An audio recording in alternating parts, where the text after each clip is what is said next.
नमस्कार दोस्तों, आज के इस नोट क्लिनिक चैनल पर आप सभी का स्वागत है। मैं हूं आपका भाई शशांक और आज के इस वीडियो में हम डिस्कस करेंगे कि मन क्या है, मन कैसे काम करता है, मन होता क्या है, मन के स्टेजेस क्या क्या है। तो दोस्तों वीडियो को एंड तक देखिएगा, चैनल को सब्सक्राइब कर दीजिएगा, वीडियो अच्छा लगे तो लाइक कमेंट और शेयर कर दीजिएगा। तो इस वीडियो को शुरू करते हैं दोस्तों।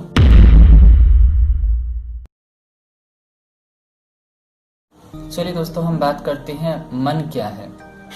अगर देखा जाए दोस्तों, अगर हम थोड़ा चीज़ों से हटकर अगर हम बातों को अलग तरीके से समझने की कोशिश करते हैं तो हम देखते हैं कि हम पहले अपने इस बॉडी को देखते हैं। जो हम अपने आप को सोचते हैं, हम सोचते हैं कि कहीं ना कहीं जो हम दिखाई दे रहे हैं, जैसे हम हैं, जैसे हमें दुनिया इन आंखों से दिखाई दे रही है, बिल्कुल सब कुछ वैसा ही होता है दोस्तों। पर रियलिटी अगर हम देखें तो रियलिटी कुछ और ही होती है। रियलिटी क्या है, हम इन बातों को कैसे समझेंगे? अगर हम अपने इस बाहरी रूप को देखें तो हम ये देखेंगे कि हम लोगों से क्या कहते हैं दोस्तों। हम यही कहते हैं कि मेरे हाथ, मेरे कान, मेरा नाक, मेरा बाल, मेरा मुंह और मेरा ये शरीर। कभी हम ये नहीं कहते हैं कि मैं शरीर या मैं कान, मैं नाक, मैं आंख, मैं बाल नहीं, या मैं बॉडी नहीं। हमेशा हम यही कहते हैं कि मेरा आंख, मेरा कान, मेरा नाक, मेरा शरीर, मेरा ये, मेरा वो। मतलब हम कभी अपने बॉडी को ये नहीं कहते कि मैं शरीर हूँ, हमेशा यही कहते हैं कि मैं ये हूँ, मैं वो हूँ, मैं वो हूँ। लेकिन ये मैं करने वाला है कौन? तो ये मैं करने वाला रियल में दोस्तों हम खुद ही होते हैं, जो हम रियल में होते हैं। यानी एक पॉइंट ऑफ लाइट, एक एनर्जी रूप में।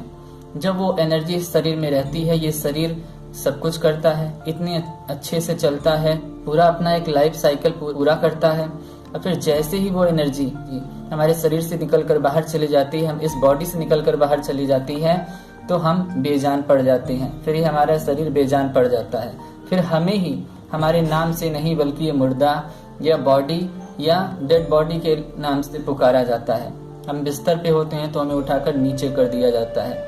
तो आज हम समझते हैं दोस्तों कि जो पॉइंट ऑफ लाइट रियल में हम एक एनर्जी हैं, जिस चीज़ को हम भागवत में, जिस चीज़ को हर ग्रंथों में, जिस चीज़ को हर धर्मों में ये बताया गया है कि हम एक रियल में हम एक पॉइंट ऑफ लाइट, एक एनर्जी, एक प्रकाश का पुंज, एक स्टार, यानी एक एनर्जी है, जिसे हम रूह कह सकते हैं, आत्मा कह सकते हैं, स्पिरिट कह सकते हैं। अलग अलग नामों से अलग अलग धर्मों में से बुलाया गया है दोस्तों। तो हम समझने की कोशिश करते हैं। वैसे तो मन को बहुत लोगों ने, बहुत से मनोवैज्ञानिकों ने मन की परिभाषा अपने तरफ से देनी चाहिए है, लेकिन यहाँ पर अगर हम मन की परिभाषा को समझने की कोशिश करते हैं, जब सभी मनोवैज्ञानिकों के सार को लेकर और एक सही परिभाषा देखने की कोशिश करते हैं, तो जब हम सोचने का काम करते हैं दोस्तों, जो हमारा काम मन के द्वारा होता है। मन रियल में कहीं कुछ ऐसी वस्तु नहीं है जो दिखाई दे, जो समझ में आए, जो सुनाई दे, या जिसको हम छू सकें, देख सकें। पर बहुत सी ऐसी चीजें हैं दोस्तों जिसे हम छू नहीं सकते, देख नहीं सकते, पर रियल में वो है।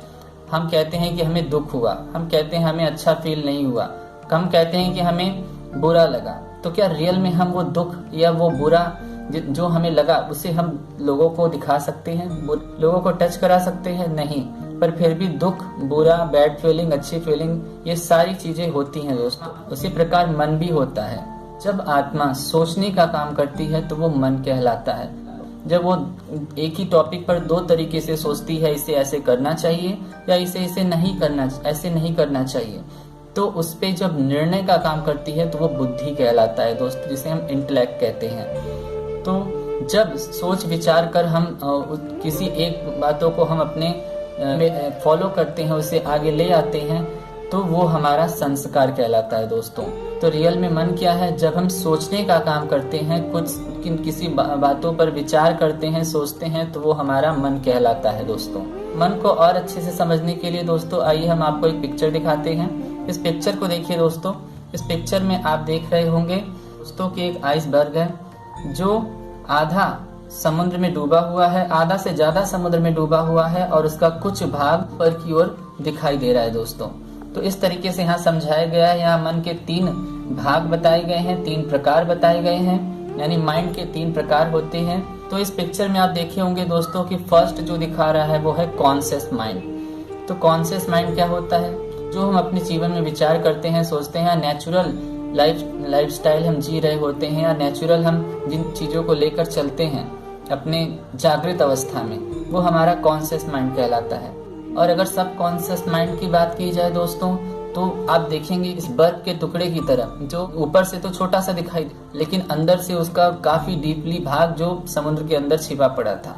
वैसे ही जो विचार, जो भावनाएं, जो फीलिंग्स हमारे मन के अंदर छिपे होते हैं, कहीं ना कहीं वो अचानक से बीच में निकल कर आते हैं। जैसे हमारा गुस्सा, जैसे हम किसी बातों को, हमारा सोचने का तरीका, नजरिया, हमारे हैबिट्स, या जैसे हमारे कुछ ऐसे संस्कार जो हमें खुद भी नहीं पता होते हैं कि हम ऐसे रिएक्ट किसी चीजों पर या किसी बातों पर कर सकते हैं या कर देते हैं, तो वो हमारा सब कॉन्शियस माइंड कहलाता है दोस्तों। जो हर समय एक्टिव नहीं होता है, जो बीच बीच में एक्टिव होता है, जो अचानक से हमारे छिपे हुए, अंदर के छिपे हुए भावों को, विचारों को सामने लेकर आता है।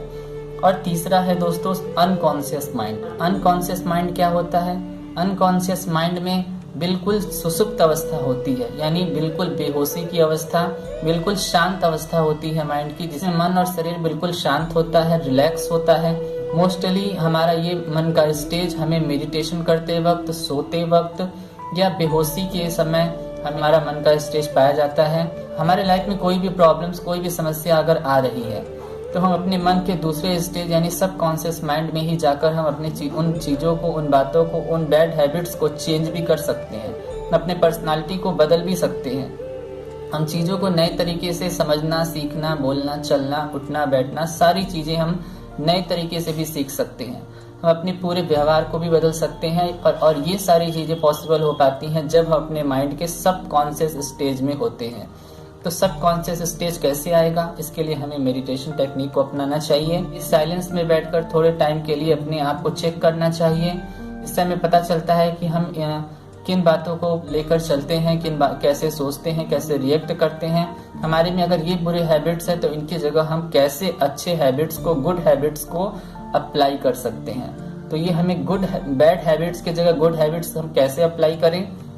तो हम जब सब कॉन्शियस माइंड के सब कॉन्शियस स्टेज में होते हैं, तभी हम अपने इस बैड हैबिट्स को चेंज करके वहां पर एक अच्छा गुड हैबिट ला सकते हैं और अपनी लाइफ को अच्छा, सुटेबल और कंफर्टेबल बना सकते हैं, जिससे हम लोगों के साथ, खुद के साथ बहुत ही अच्छे से पीसफुल लाइफ जी सकते हैं। तो आज हमने जाना कि मन के 3 प्रकार होते हैं, कॉन्शियस, सबकॉन्शियस और अनकॉन्शियस। कॉन्शियस माइंड जो हमारा ऊपरी मन, जो हम रिएक्ट कर रहे हैं, बात कर रहे हैं, वो जो नॉर्मली हम बिहेव करते हैं वो हमारा कॉन्शियस माइंड होता है। जो हमारा कभी कभी अचानक से निकलकर, जैसे एंगर या कोई भी बातें अचानक से निकलकर सामने आती हैं, कुछ ऐसे छिपी हैबिट्स, तो वो हमारा सबकॉन्शियस माइंड होता है। और अनकॉन्शियस माइंड में हमारा बिल्कुल शांत अवस्था, बिल्कुल साइलेंस की अवस्था होती है दोस्तों। तो उम्मीद करते हैं आपको सेल्फ के बारे में, मन के बारे में काफ़ी कुछ जानने को मिला होगा दोस्तों। फिर भी अगर आप मुझसे कुछ पूछना चाहते हैं, आप मुझसे कुछ डिस्कस करना चाहते हैं इस टॉपिक पर, तो आप मुझे नीचे कमेंट कर सकते हैं, मैसेज कर सकते हैं इंस्टाग्राम पर, फेसबुक पर, लिंक आपको डिस्क्रिप्शन बॉक्स में मिल जाएगा। तब तक के लिए स्वस्थ रहिए, मस्त रहिए।